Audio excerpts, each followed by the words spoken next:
I think the pressing issue for a lot of people right now is, should I have revision surgery? Are there consequences to actually putting this off? Physical health consequences.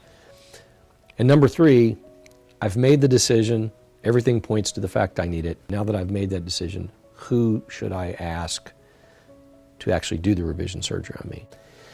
I've had people call me and they've already had the diagnostic test. Their cobalt's elevated, their MRI scan's abnormal, but they have a question about timing of the revision surgery. Not so much whether they're going to have it or not. They want to have it. They want this thing out of them. But they say to me, is the timing important?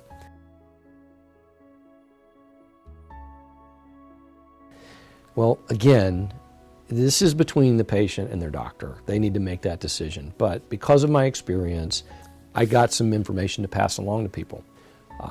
What I've heard from multiple doctors, and I've seen in my own clients who've had revision, the people that do well after revision are those that have a minimal amount or very little tissue destruction in their hip before the revision surgery.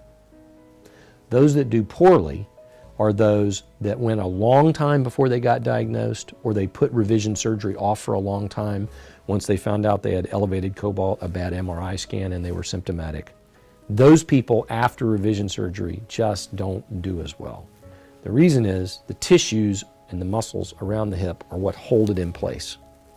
If you lose a lot of that because it dies and it has to be debrided out, and or the muscles get compromised because of this metallosis, those people tend to have dislocation problems.